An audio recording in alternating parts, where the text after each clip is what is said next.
That was 20 minutes ago. We have been recording for. I have been recording for 20 minutes. Yeah, he was definitely figuring out his camera while we were recording. I've been recording for 14 minutes. Yeah, thank you. Okay. What were we recording beforehand? A little surprise from Mark? Oh. No? Oh. Yeah. Oh my. Oh. Please no. Oh. Please no. He might show you how to make one of those pocket assholes. Again, please no. This doesn't have to be just a move control.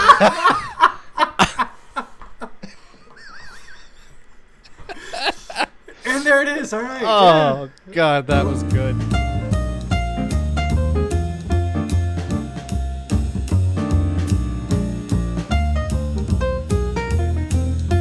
I'm just going to do this now for my own sake. Peters, And here we go. pickled peppers, PB, Cheers. Piper's Clink, Pickle. Cheers. Clink, Clink, clink. clink, clank. Click, click. George Clooney. Hello and welcome to Strange Happy Hour. I'm one of your hosts, Brent the Jesterhead Metcalfe. Along to my left. The dispatcher, Mark Plover. And I'm all right. Handsome John. I decided not to switch it up this week. We, of course, are still in quarantine, as you can tell, self-isolating, staying away because... Part 3. Part trois?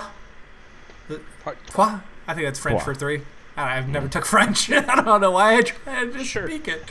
Sounds good. But as you can tell, we are at our own humble abodes. Or are we? It looks like we might just be floating above this table. We meet around each and every week to bring you the nerdy video game news and the knowledgeable, interesting technology news out there. Of course, there's always so much news we have time to discuss, and we cannot spend time talking this week about the fact that there is, yes, believe it or not, a sequel to Hobbs and Shaw coming according to The Rock. We also don't have time to discuss the fact that Harry Potter license is now open source for a limited amount of time. You're allowed to go and do whatever you want with it, Oh, wow. including read to children online. Porn. We also don't have time to talk about the fact that the Nintendo or Ubisoft is giving away free games on PC because on this very show we only have enough time to discuss what we ourselves deem the important. The important. Okay, I really like that you guys are like, we're going to wait because I have no idea if he's going to continue or not. I think we're going to go ahead and start with numero uno being the dispatcher himself. What's going on with the FCC? Don't let me be me, so let me see. Sure. You guys have gotten those pesky, like robocalls, right? Oh, yeah, a couple times. 20 times a day? Yeah, that sounds about right. I mean, I think I've gotten 2 today myself. That's always fun. I've learned that there are parts of North Carolina I've never heard of. Yeah. But they love to call me. Well, fun fact, the FCC has actually started to implement, or actually requiring phone companies to implement a new technology that was actually proposed by Google not that long ago, and is going to be requiring the companies to implement by 2021, I think it's June 30th, 2021, an authentication service that validates where the phone calls come from. But this doesn't just include the phone providers or your phone service providers. It also includes the phone manufacturers and software providers. Now, the way that this system works basically is you have, like in a normal phone call, you have 4 major pieces. You have the sending phone call, or the initiating phone. You have the initiating phone's service company, then the receiving service company, and the receiving phone. So the receiving and sending service providers are going to have authentication services now that validate that they actually own that phone number that's sending the call. Okay. Yeah. And the idea Interesting. isn't necessarily that the phone call won't go through, but that it will come with a tag from your phone provider that says this is a properly validated call, this is a semi-validated call, or this is not a validated call at all. Okay. What would a semi-validated call be like? So the idea is that they can It's halfway validate there. they can validate the Halfway? Halfway? The idea is that they can validate Yeah, we got the halfway. authenticity of the phone number from the service provider that it comes from, but they can't validate the source of the call. And the common example used from that is the use of a phone number that's being called from like a business like a network phone system, like inside a business, for example. Okay. Okay. And the idea is that you can trace the fact that the call came from, or it came from an authentic source, but you don't necessarily know that it came from that location specifically because that person could be calling from anywhere, roughly. It's a network-based phone system, so the phone call could be transmitted from nearly anywhere. So the robocalls are now going to be coming from WhatsApp. We'll see. Yeah. What's interesting here is that you were saying that Google proposed this. Is this a Google technology? No. Well, so Okay. in the same way that RCS technically isn't a Google technology, yes, it is a technological design built by Google in the idea that this is the way we advance SMS. Well, until they had to take the leap and do it themselves. But the system or the technology is called Stir/Shaken.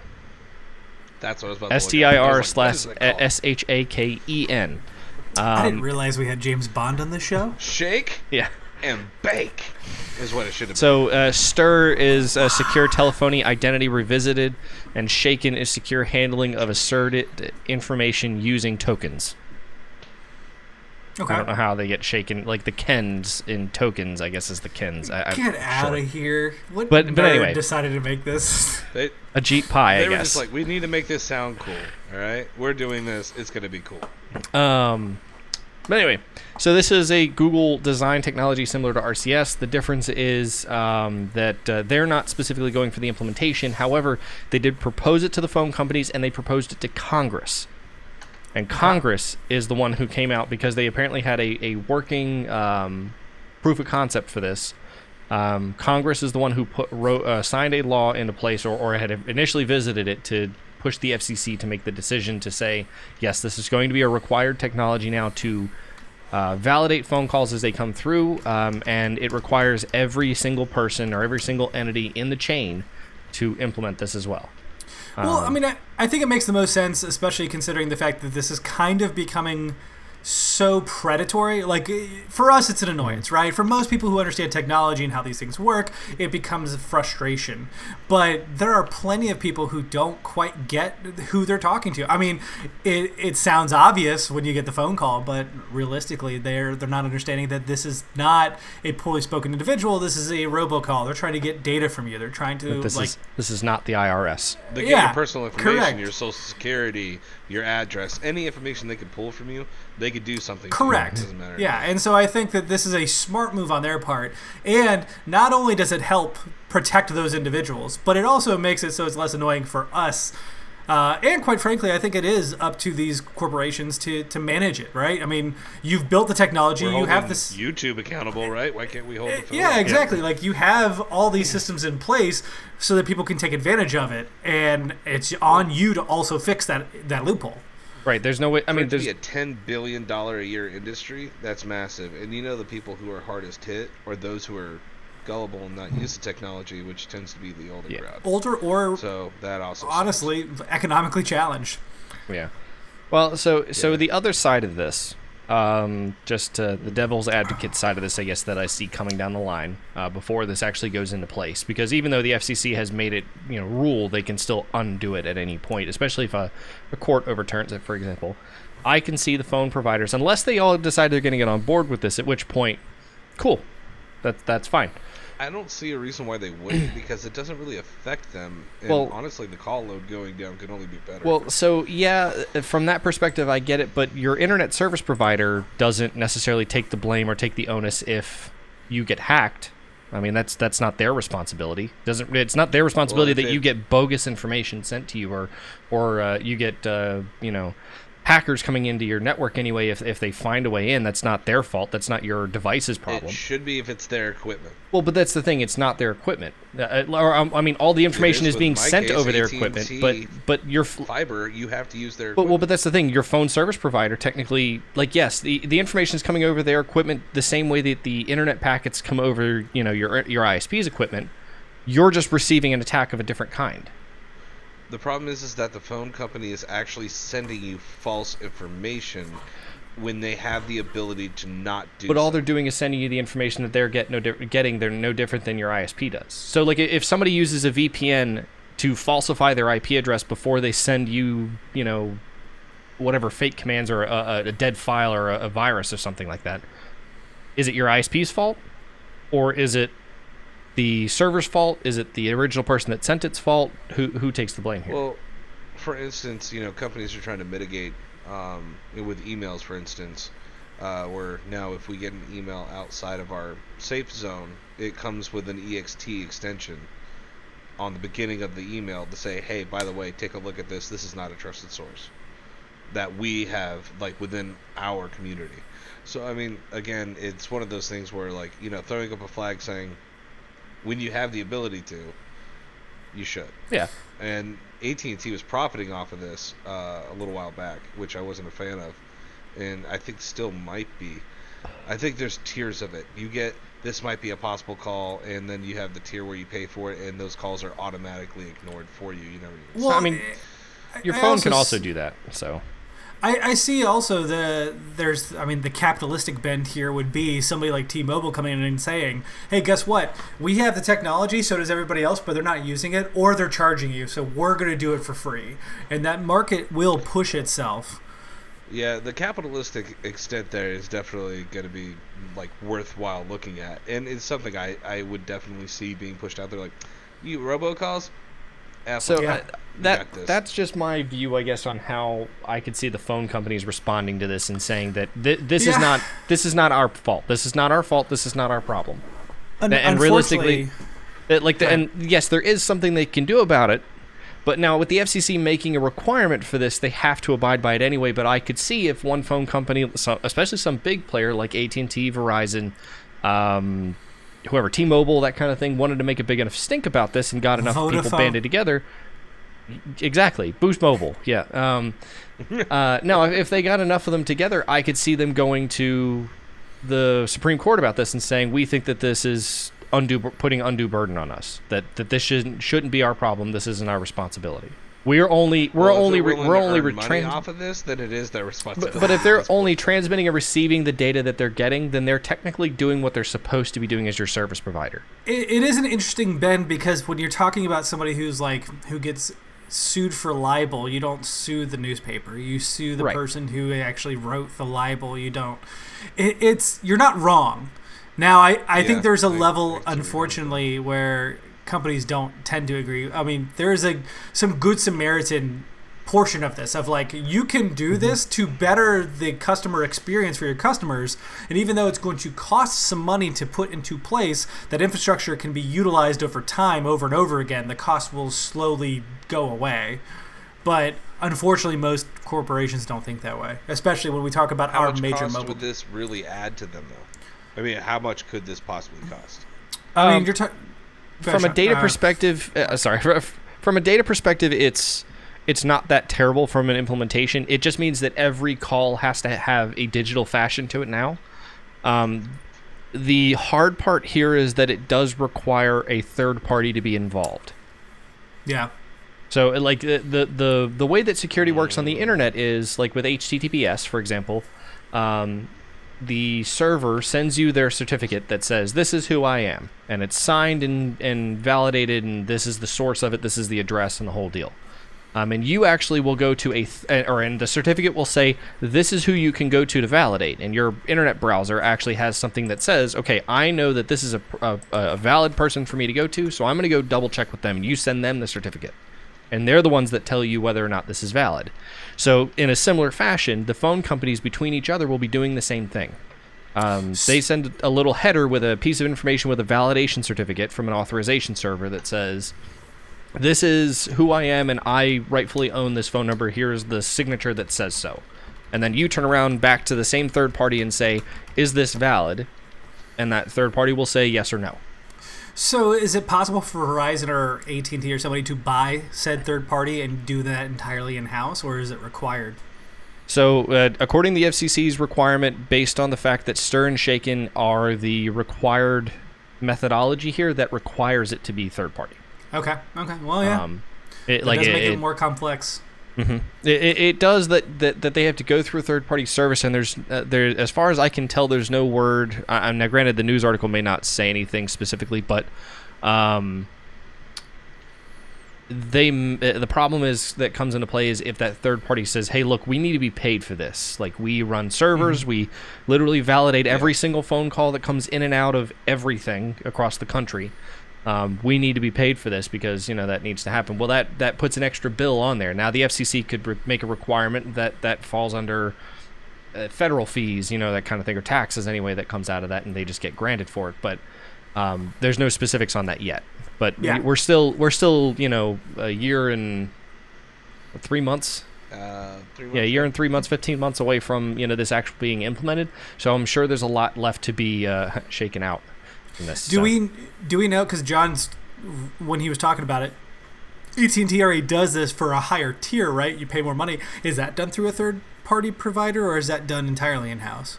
I think they do that in-house. Yeah. Well, okay. So the only way that they'd be able to do that in-house currently is if they own the phone number. Well, too, it's AT&T. also repeated numbers that are used for spoofs. So they have an algorithm that says this is most likely a spoof based on the amount of numbers that they've called. Because if you have a number that is literally cold calling numbers from across the country, they're going to be like, it's pretty easy to figure out that this number is probably not actually calling all these people as a human. Well, so that's interesting, yes, but the issue that could, so AT&T could validate that a couple ways, yeah, using an algorithm to determine how many calls that they've been making and how quick the calls are and patterns like that. Or they could just do a system check where it says, hey, call this, and then it's obviously dead, then they're like... So the funny part is that the phone numbers that make calls usually are real phone numbers. Like, I've gotten calls from people that said, hey, I got a phone call from you that said something about the IRS, and I'm like, I don't know what you're talking about. I haven't called you. I don't know what you're talking about. Because, that's how spoofing works, is that you're able to transcribe whatever number you want in there, so it can literally be a number that's actually utilized by somebody. It doesn't matter. Can you spoof me? Yeah. That's what I thought. So the funny part is there was actually a service, like, as a joke or whatever, you could use to spoof two people's phone numbers and call each of them. Yes, I remember this. And they both pick up and like, hello? Why'd you call me? But you called me. No, you called me. And that was the fun part of it, because you could actually fake the other person's phone number both directions. It was a dangerous game. Yeah. Now technically the FCC rules bans that kind of thing now. Because it's not for a legitimate purpose. Like, Google technically has like a legitimate thing of like you're validating with your own phone number to be able to make calls from your Google Home device with your phone number under a spoof. But listen, the FCC won't let me be me, so let me see. They try to shut me down on MTV, but it feels so empty without me. Anyway, it feels so empty without call validation. But as it stands, the only way that companies can do that is with AI software to try to manage that, or by checking their own records of their own phone numbers to see if the call is originating from within their own shop. It's within the house. That's legitimately it. Like that's the only way that they can do it currently. But the nice thing is, this at least will cut down on the number of robocallers, or if nothing else, will implement a way, because the phone companies themselves, the phone manufacturers anyway, are implementing a way to read the header information that comes from this call ahead of time to tell you whether or not this is validated, partially validated, or not. Well, we also have to look at, this is probably going to be a short-term thing, because if you make it to where a lot of this money is going overseas to begin with. Hello, Doggo. How are you? It's going overseas anyway. So, and if you make it not profitable even for them to do this and have these large banks of people calling because you keep getting knocked down or blocked, they're just going to eventually, again, find a different way to do it, and you probably wouldn't even need to worry about implementing it as a serious thing later on in the future. Yeah. Because it's just not going to be worth it. It will be interesting. Or the amount of calls we would be giving would be negligent comparatively to now. It will be interesting to see what the FCC actually does and what these phone companies do themselves. So please let us know what you think in the comments, floating above John like a precarious doggo, jumping over him. Moving on to our next topic will be the handsome John himself talking about GameStop and some unfortunate news. Yes, GameStop is set to close more than 300 more stores this year.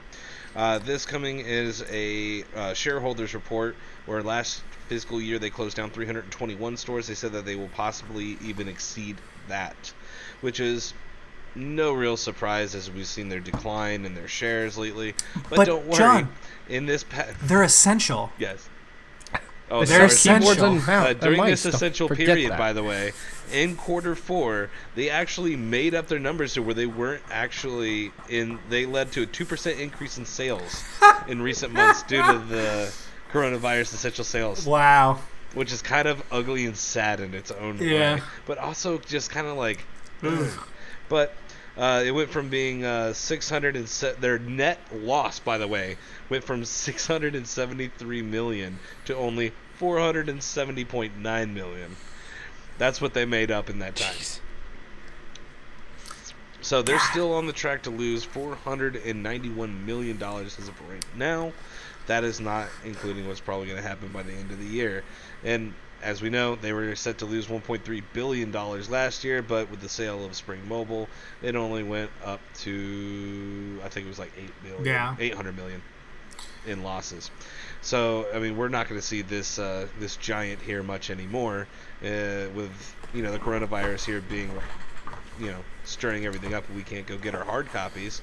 We're also looking at probably a huge increase in demand for digital sales 100%. in the marketplace, and also probably a cancellation of physical sales, as Brent was talking about earlier with his Final Fantasy. Yeah, I was going to say, I mean, like, the big issue right now I'm having is that I've moved away from GameStop for quite some time, mostly because it didn't really behoove me when I could have it sent to my house the day it releases. It gets there by 3 p.m. I pop it in a PS4 in an hour. I'm ready to rock. Or better yet, my wife works from home. She pops it in, so that way I'm able to just play when I get home. But right now, Amazon is over encumbered because of the amount of sales right now. So I'm actually probably going to cancel my pre-order for a physical copy of Final Fantasy VII Remake and get the digital because it just makes more sense. Yeah. And not only that, but the only way you could probably get a physical copy of anything would be through a place like Walmart. Yeah. Or something that is an essential building or an essential business that you'd be able to get. Hey, it Best from. Buy's still open. Yeah. Another essential business. Mm-hmm. Yeah. And USA! USA! Gotta keep that economy going, because if we don't, we're bummed. They're literally sacrificing people to a bull. Like, they talk about this in the Bible. I loved that tweet. Oh my god. Anyways, was dying. Move on, Mr. John. They'd be like, isn't this a little sacrilegious that we're sacrificing people to a bull? God, so good. It's the bull economy if you don't get the joke. Anyway. Also, there was a quote from IGN stating that they are also in their the media outlet is also looking at their interactive digital media through Game Informer. They're obviously they had a bunch of layoffs through GI this past year, or was that late? It was this past year because that's where the former Informer joined Kind of Funny, which is a group that I tend to follow. Was that in December or was that in January? I do believe it was January, but I could be wrong. Regardless of the fact, they are laying off people in that sector as well. Yeah, so the company decided to close the stores in accordance with CDC guidelines after, long period of fighting of being essential. Deeming the outlet as essential and keeping the doors open during the COVID-19 pandemic earned them a bunch of cash, which is obviously grotesque. But, I mean, that just goes to state the fact that they're also super desperate, and I wouldn't expect them to last much longer. Yeah, I mean, they were struggling to begin with, right? We've talked numerous times on this show about the fact that they were trying to rebrand themselves. They were going with this idea of, hey, we're going to be like a gamer cafe where people come and play games and have a good time, and maybe you'll purchase something on your way out the door. And they had Think Geek as well as a means to attract miscellaneous sales. Parents come in, they buy a game for their kid, they buy a toy for their other kid, whatever. But I mean, this COVID, they were having their other option was to transform their stores into a social gathering, which place, you can't do right now. I mean, I think right now it's over. I think over 25 states are prohibiting it. And then the rest of them are still being incredibly precautious. I would imagine by the end of next week, by the time we're recording again, they're 100% going to be, you can't go out. You got to stay in. Here in North Carolina, it's no gathering larger than 10 people, private or public. So you say that, and then we have, issues of kids and whatnot still hanging out in parks in the middle of downtown Charlotte. I know. And see, that's what's going to push us into this mandatory lockdown.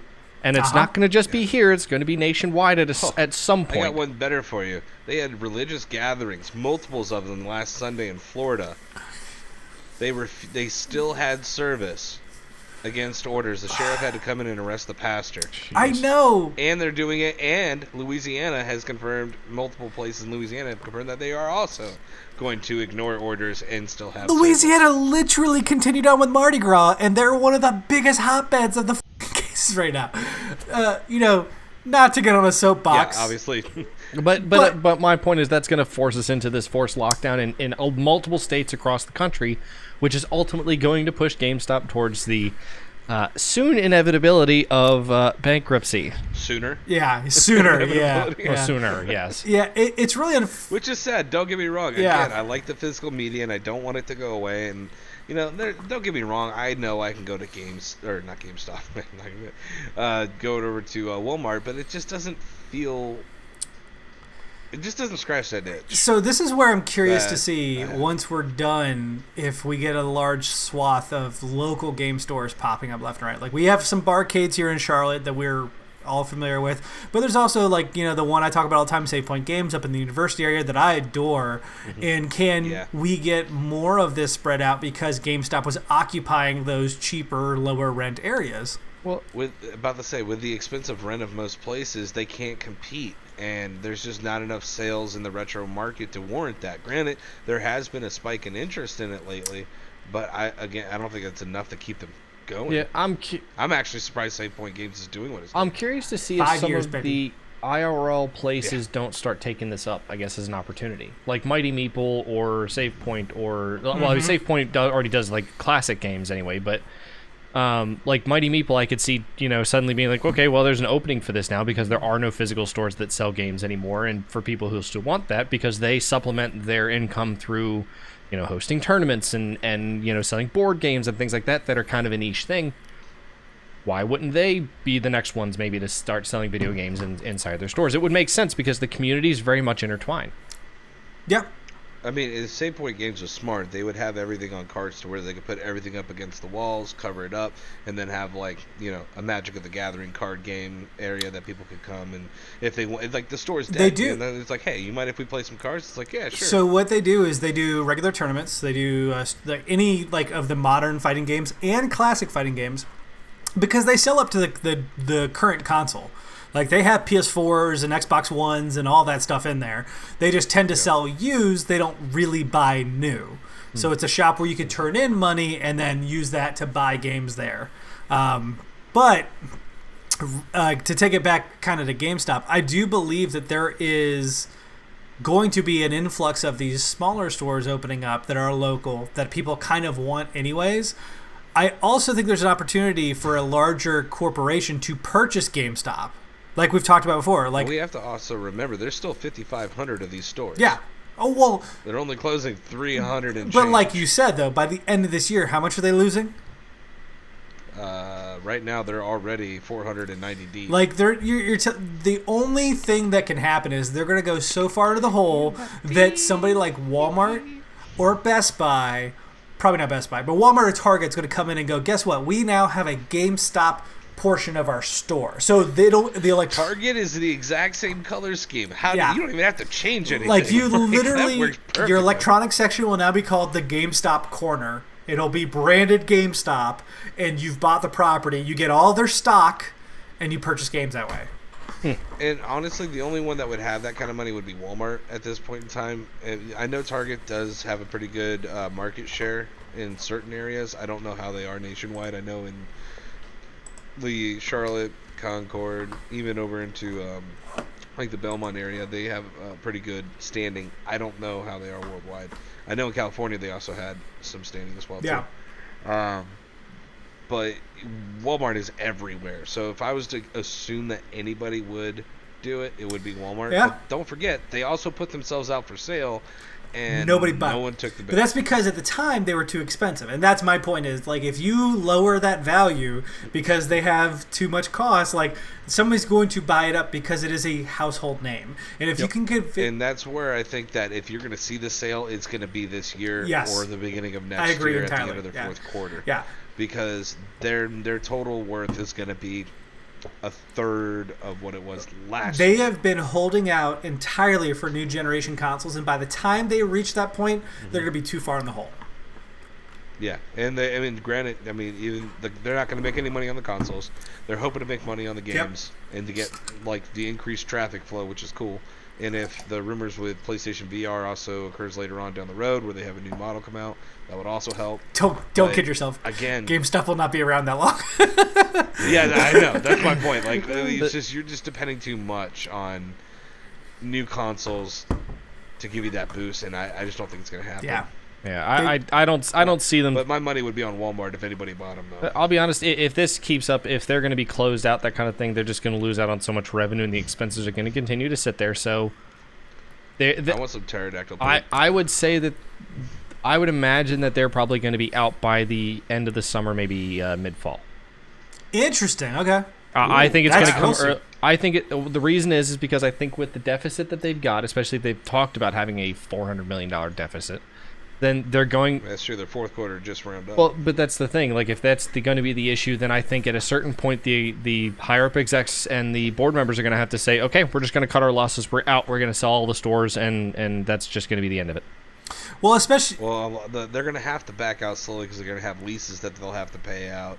They would have to. There would be quite a bit into. You'll hear the bankruptcy note. But well, what I think is interesting. I don't think you'll hear that. Is that you're looking at boards and CEOs and high staff of various corporations who are taking pay cuts, or even like AMC had their CEO furloughed along with their staff. Like, you're seeing large moves being made to executives' cuts. So I actually, Mark, I don't think you're all that wrong. I would not be surprised if the board was like, "Fuck it, we're done. We're out." Like, there's no sense in trying to hold off. Where does that money go? There's still responsibilities to be had. You can't just go, well, no, they would take with the rest of their stock, their income. Again, you sell the property if you can, and if you can't, you put in bankruptcy and you bounce out. Like, yeah, I mean, it's interesting to see. They would end up paying more on their leases than they would get back. It's interesting to see how the government and the banks would handle this kind of thing. 500 stores. Because, I mean, like, for property owners, for, like, the strip malls and that kind of thing, which is probably where you find the majority of GameStops. Because I don't think I've ever seen a GameStop in its own store, come to think of it. No, not their own building. Yeah. They lease. I am sure there is one that is in, like, a standalone construct. But, yeah. But like a Blockbuster in Alaska? Yes. but the easy way is you declare bankruptcy, you sell all the assets that you've got, you pay off whatever you need to pay off for all the leases to break out of them, that kind of thing. And you end up with a good residual on the other side to hand all the execs, hand all the board members, and everyone parts ways, and that's the end of the company. Not only that, there's all kinds of protections going out for COVID right now, and I would not be surprised if there are some other things passed along of like, hey, if you go bankrupt during this time, like, you're going to be afforded some other, XYZ thing. You get a company stimulus for those loans. Yeah. They're going to be looking for those loans for losses. They're going to be looking to now they have to be paid back, which I don't know if I would essentially trust them as a loaner right now. Especially based on their current trend beforehand. It's like, we're not going to stem your bankruptcy and then have you not be able to pay us back. That would be retarded. Well, we'll do it. But but bankruptcy is a weird thing because it sets it up so that, like, the money has to be paid back in a certain amount of time, but if you don't have that cash and you're an entity, that's the key here. Like, GameStop is an entity, so it's not like one individual has to pay that money. Right. It's a corporation that will eventually be dissolved during bankruptcy, which means they pay what they can, and then afterwards, everyone else is stuck holding their dick, basically. Mm-hmm. Yep.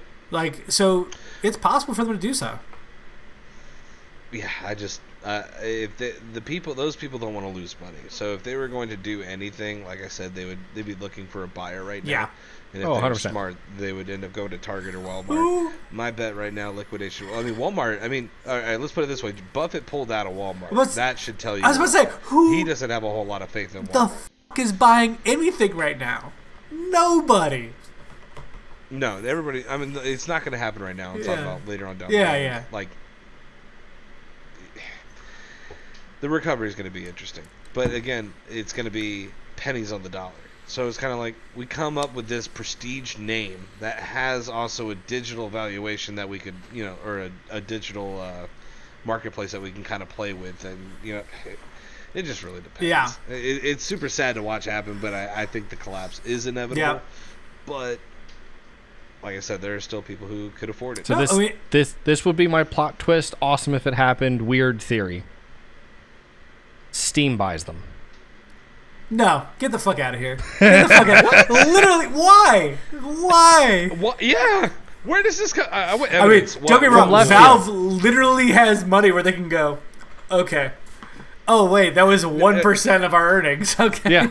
It's just in the fact of, like, they don't even want physical sales. Everything they do is digital. At what point in time do they need that? That's the point. They don't. But the idea would be that they give it a try as a business. So Valve buys them, transforms them to Game Frogs. We get our game cafes back. Yes. Now that would be neat. But then you don't need that. I mean, granted, GameStop is a well-known name, and it wouldn't be bad as a brand property, which is the only reason why I think someone will actually buy them. Someone who has an idea for their future, someone who has an idea of how to fix what they did wrong, which they didn't really do anything wrong. It was really just a change that they didn't see. For some reason, didn't see coming. What they did, everyone else they did two things wrong. Spread themselves too thin, because there's literally 12 GameStops in Charlotte. That's not necessary. Yeah. Like, no, you need 3. 2, they did not prepare themselves for the digital revolution. Like, they knew it was coming, and they kind of tried, but not really, and that's what screwed them. Yeah, they didn't really put too much into. I mean, they tried with some exclusive stuff to get people to come in the door and say, "Hey, you get exclusive stuff with this game if you come and buy it from our store." Walmart did the same thing, and I even think Target did. Yeah, once. but they're I couldn't tell you what game. They're basically the Kodak of the game industry. Like, just get with the times. Like it. Stupid bear. Exactly. Like the digital revolution's coming. Well, it's funny because Kodak, I think, actually had one of the first digital cameras, and they were like, "Nope. We want to sell our film. That's where we make all of our money." And then someone came out with digital, was like, "Well, we figured it out." Well, they like that was Polaroid. Yeah. Yeah. Well, because it was Kodak's CEO that was like, "No, we're not doing this." No. Yeah. Listen, I don't know why you guys talk about pictures. This is a bear. We're talking about bears. Bear. What? Kodiak. Oh. Yeah. He had to reach for it. Please let us know what you think about GameStop. Are you drinking Germicide? He is. Yes. That's actually antifreeze. It's mouthwash. All I know is that we have to get Bellboy in here to edit the next episode because... we should actually get everybody in the house to wear a green suit and sit where we normally would. What is wrong with you? We could just green suit our bodies onto them. Please let us know what you think about GameStop and their inevitable demise in the comments floating above John like a cloud, like a mushroom cloud, like a nuclear bomb. Why is below? Because you brought the bad news. Also, I want you to know that according to Discord, I'm in streamer mode.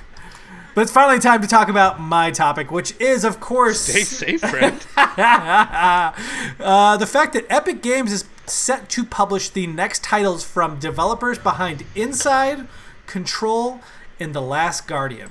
So in case you don't know who those are, Inside and Limbo were developed by Playdead. Control is developed by Remedy Studios. They're Entertainment, I'm sorry. They also did the Quantum Break, which is the Xbox One exclusive, as well as Alan Wake for Xbox 360. Max Payne. And the original 2 Max Paynes. Thank you very much.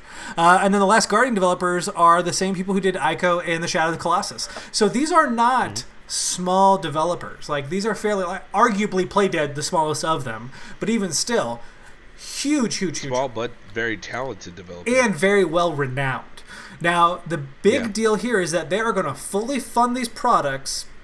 The projects are going to be owned by the studios, and they're going to do a 50-50 profit split. Wow. Now, if you're not aware, we have talked about it before in the show, but the typical... Now, profit is net. Correct. This is after. Yes. The typical profit share on any storefront in general is 30-70. Any publisher share is 75-25. So that's an extra 25% on average. Now, I'm going to turn to Rami Ishmael, who is the co-founder of Vlambeer Games. It's another small independent studio who has done Nuclear Throne and Luftreisen. Very good games. Take it over, Rami. But he's got a great little Twitter thread, and I promise I won't go through the whole thing, but I am going to quote him real quickly. So, someone stop me. Honest to God, I will go on a rant after a bunch of non-devs are lecturing me about the 100% upfront for all costs and access to Epic's marketing and 50-50 after recoup is a bad deal. Y'all never signed a deal in a game. That deal is great. I love him so much. He's a very opinionated person. Yeah. Let me spell it out for you. The Epic deal. I know hundreds of developers looking to fund their future games that would consider the airdropping onto an island to duke it out to get to sign on this deal. They have made the terms public, which is wild, and they're literally forcing hands. Let me just mark in red, and he has a tweet here where he's marked it. All the parts of this deal that are above industry standard. Full creative freedom and ownership. Developers retain 100% of the intellectual property and full creative control of their work. What? That needed Oh it. my 100%. gosh. Fully funded projects. Epic Games Publishing will cover up to 100% of development costs, from developer salaries to the go-to-market expenses such as QA, localization, marketing, and publishing costs. Oh, they did marketing too? Correct. Oh, 50-50 profit share. Developers will earn a fair share of their work once costs are recouped. Developers earn at least 50% of all profits.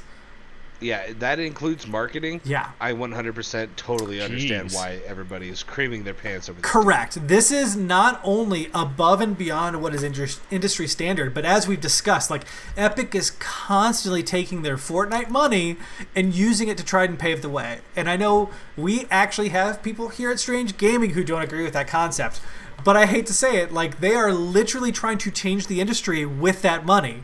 Yep. They're changing It's how a deals change are that made. needs to happen. It's an industry that hasn't changed in who God knows how long. I mean, they're talking about the $60 profit margin on a video game has been long past overdue to be $100 now. Yeah. For any reasonable AAA game, for sure, at the very least. But even some of these AA publishers need to be getting probably at least close to that for the work that they've been doing as well. The 50-50 profit share is, it seems like, oh wow, you know, you're taking, I mean, but you understand they have to literally not take a penny out of their pocket to get this done, built, marketed, put out. I mean, you couldn't ask for a better deal. You couldn't get a loan that would pay for that. Not only that, like they're literally sitting here going, okay, we're gonna pay for development, your entire staff salary, we're gonna pay for your QA to test it, we're gonna pay for the marketing, and you get the 50% cost back. We're bringing in, for the start of this, 3 really well-known developers. You know, they may not be the top developers of our industry, but they're ones that you see games that you want to yeah, play. 100%. I mean, we're literally talking about before the show how much we want to play Control. John and I, like, can't wait to jump on Remedy's newest game. I have literally tried to play Eco a dozen times. The game creeps me out. I haven't bought him a book. I read the book. It was fantastic. I appreciate that. But I could not play the game. It creeps me out. I don't know. But, like, Shadow of the Colossus got a remaster. It doesn't even look scary. You're not in my head. Get out of here. But, like, Shadow of the Colossus was released on PS2, had a re-release on PS3 with HD graphics. That same re-release made its way to PS4, and then they remastered the game on PS4. Like, that is a renowned fucking game.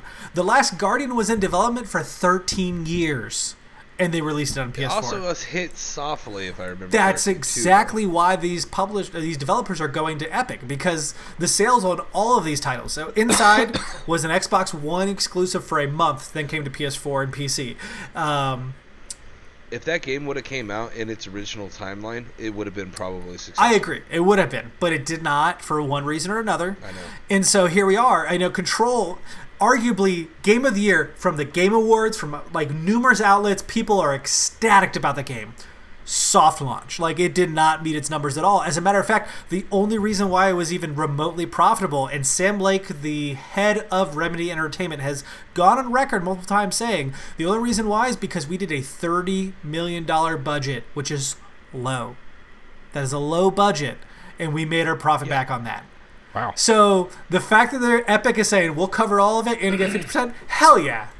Hell yeah. Now, this begs the question, though. How much does Epic get to say on how much people get paid? Because they're footing the bill. There has to be there's going to be a lot more.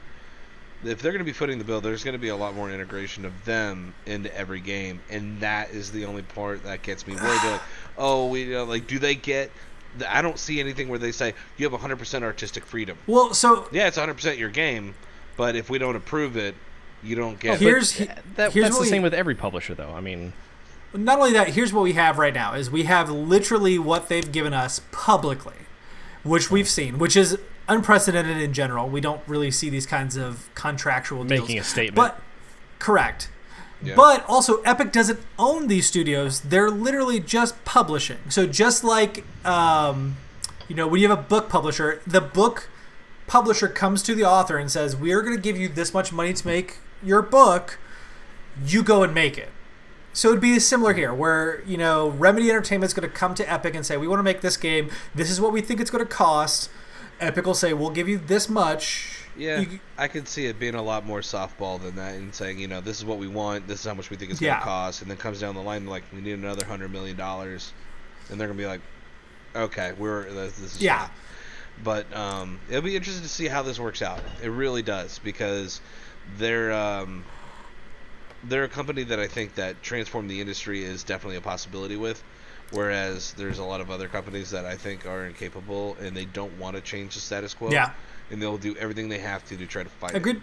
And I mean, literally saying, they're going to create that type of game. All right, let's make one and I'll throw a bunch of money at it to make it look better just so that thing tanks. Yep. Well, or, and it's like... And I would argue that even from the other side of, like, people we do believe are prominent and are good for our industry, right? Nintendo. I think Nintendo's totally against this kind of concept. They want everything in-house. They want everything controlled. They want it all themselves. Mm-hmm. And they want to make sure that they can cover their costs. And if anything gets too expensive, they cut it. And there's nothing wrong with that. They've been incredibly successful for over 100 years as a company in general, but as game developers, they literally revitalized the industry in the 80s. But the fact that we have... I don't remember needing an update for one of their cartridges because it always worked. Well, on the Switch you need updates now. Trust me, it happens to me a lot. Anyways. I don't know why they jumped on this bandwagon. But my point is, not one way is bad, not one way is good. It's just interesting to see Epic come in and shake things up because we have an industry that is seemingly stagnant on how it deals with money, and that's been a problem for a while now. They'll be shaking that Dollar Tree. Yeah, just like on Animal Crossing, you can play a Dollar Tree. In case anybody didn't know, Bell Tree, right? Yeah, the Bell Tree. No, but I mean, technology's progressing, right? So we've seen the Unreal Engine 4 and how they've changed their profit margin for how that works. We've seen Unity come into play and how they've changed their profit margin. Like creating a game today is so much easier than it ever has been, and will continue to be easier. So they realize that there are plenty of people who want to play a lot of games, and if you give them the opportunity to make those games, they will just make more money. And it's like, at this point in time, we'll make more money if we just give them freedom. So let's just do it. We've already made this. It's sitting here. Let them use it. Let them make games. Let us make And quite frankly, I am all about it. You know, if they don't have to be the industry leader, but if they challenge the norm, again, like with what they were doing with Steam, I understand people love Steam. The Rosa Parks of gaming. They sit on the back of the bus. No, the front of the bus. Whatever bus. Well, they sit in the front. But they act like they sit in the back. But they sit in the front. But I don't think there's anything wrong with Steam, but they own a fucking monopoly on PC gaming right now. Like, GOG doesn't even come close. So Epic coming in to shake things up, I'm all for it. When it comes to publishing, we have these major publishers that take over. And Epic isn't a small company. They're still a major publisher. But having them come in and change the things up, hell yeah, let's do it. I'm down with it. Yep, I agree. I mean, I definitely would jump on the bandwagon. What you talked about earlier, some people who didn't agree with what Epic was doing, and I had done that initially because I didn't agree with the idea of buying up the games that they were doing. But now I've seen what they're doing for the publishers, the developers, anyway, and trying to expand the marketplace, and better yet, trying to shake up the industry a little bit more. I'm behind this 100%. I think that they're going to do a lot of good and definitely making a very bold statement by saying these are the terms of the deals that we're laying out in front of these people. Man, that was we're my looking favorite at part. you, Steam. We're looking at you, EA. We're looking at you, Activision Blizzard. Yeah. Deal with it. When they were just like, here you go. Enjoy. In the famous words of Ludacris, hell yeah, hey DJ, bring that back. Please let us know what you... Okay. Wise words. Please let us know what you think about the Epic publishing deal, especially coming... What I am most excited for, actually, is the fact that Play Dead has already teased their next game, and if Epic is publishing it, that means they have the money to just fucking make it, which means within the next year or two we'll have it, and I cannot wait, because Inside was incredible, Limbo's incredible. If you've not played those games, please go play them. They're very good. They're perfect COVID games because they're like 2 hours long. Yeah. But please let us know what you think in the comments, floating to the left of me, right over Mark. They're just literally right over Mark because hello. Forget that guy. But I believe it is now time for last call. Last call. Ding, ding, God, ding. You don't have to go home, but you can't stay here. I know. The problem is I don't have the bell. Like, Mark, you left the house without taking it with you. We need it. We mounted it on the wall. I'll put myself in a little suit and go grab it so that way I can dig it over here. Of course. We need video of that. All of us here are separate, so we have our own special guest. Mine is Turtles on Pterodactyl by Birdsong. It is delicious. I have half of this left, and I'm going to enjoy it throughout the evening tonight. What about you, Mr. Dispatcher? Well, mine's gone. But mine is, I was drinking, we had Blue Tarantula, or it was nice. a Tarantula Azul tequila. So the little, I guess, kit or whatever that Gloria had picked up was like a kit with a margarita mix. So it was like a fruit and lime margarita mix. It was actually very good. Oh, nice. What about you there, handsome John? Can you hear me? Yes. Okay. My Discord was just like, by the way, we're not getting anything from your mic. Goodbye. I was like, okay. That's fine. What were you drinking? Jameson Black Barrel, because I bought 5 bottles of this in preparation for the virus, so I would never be without. It'll There be you the go. same every week. Cannot wait.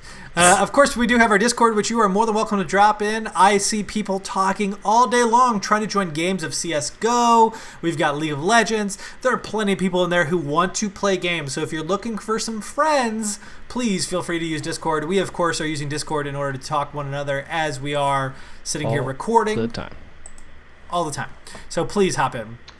I do have a weekly reading which involves discussing with Bungie their rapid response to COVID-19 crisis here in the U.S. It's actually really fascinating about how the company reacted really quickly, enabling all of their employees to work from home and how that infrastructure went into place. So check that out. Our weekly deal is a wonderful bundle by Humble, which is typical. However, this is the Conquer COVID-19 bundle. So this bundle is around for the next 6 days, which means by the time you get it, it's Tuesday, Wednesday, you have 3 days. All right? This, if you pay $30 or more, you get games such as Undertale, Hollow Knight, Into the Breach, Tabs, The Witness, Super Hot, Batman, Lego Batman 3, Darksiders 2, Fahrenheit, The Killing Floor, Tilt Brush by Google, which is a nice app, Tropico 4, Nog, Broken Age, Brutal Legend, Psychonauts, Double Fine Adventure. I mean, the list goes on. I could literally keep naming them because they continue, along with books you can read. There are things for you to do. It's a one-time bundle. It is $30 flat. If you do so, you are going to help support Direct Relief, International Rescue Committee, Doctors Without Borders, and Partners in Health. All of these help. Various people help with the COVID-19 pandemic we are currently going through, as well as affording you tons of entertainment.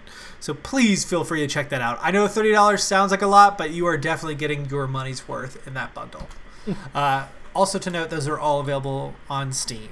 So some cool shit. Looks like the origin of Triscuit's name has come through. I am not going to spoil it.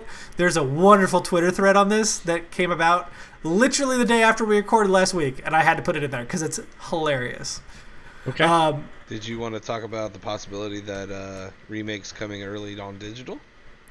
No, because it's not confirmed, so I don't want to I know it's not confirmed, but it's still cool. It's Friday. It's still cool. As of today, if you have a PS4, you should be able to download Final Fantasy VII Remake to your PS4, which is roughly a week early. Does that mean you can play it early? We don't know. Will I download mine? We'll find out soon. Probably. Of course, there's Final Fantasy XIV is the MMO. They're even freezing house evictions, so they're not allowing house evictions to go with COVID-19. And of course, there's an amazing mod to Breath of the Wild, which turns it into Nier Automata. It is incredible. You should check it out for sure. We have some links in our thing before. And of course, if you're locked up, you can now watch the entirety of the Samurai Jack series on Adult Swim for free. So go to adultswim.com, search Samurai Jack. You can watch all of them. Nice. Will Brent watch them after The Wire? Yes. Is he almost done with The Wire? Almost. I'm halfway through season 4, and there's 5 seasons total. Halfway. And finally, our question of the week is, if you could be anywhere right now, where would you be?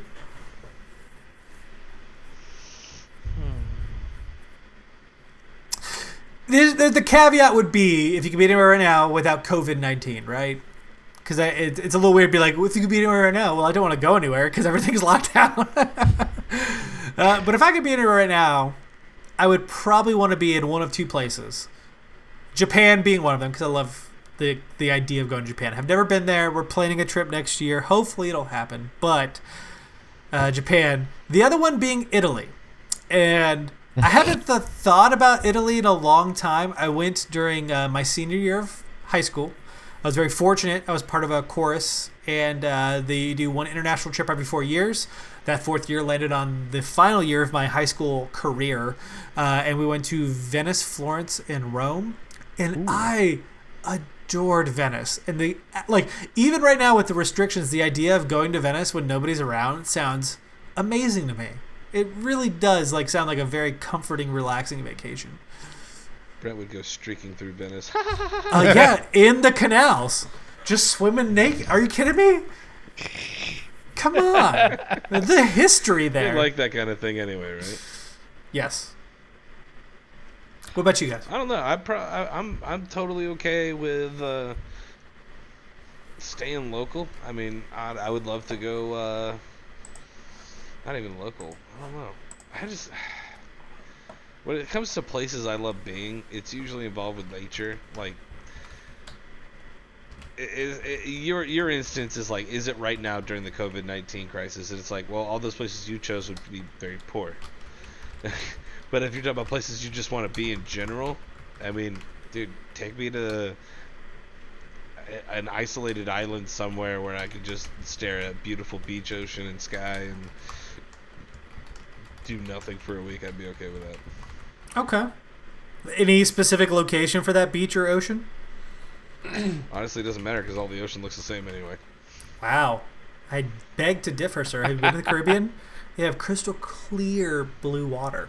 They do. I've been to Hawaii where I could see 60 feet down to the bottom, and that was just because there was a bottom.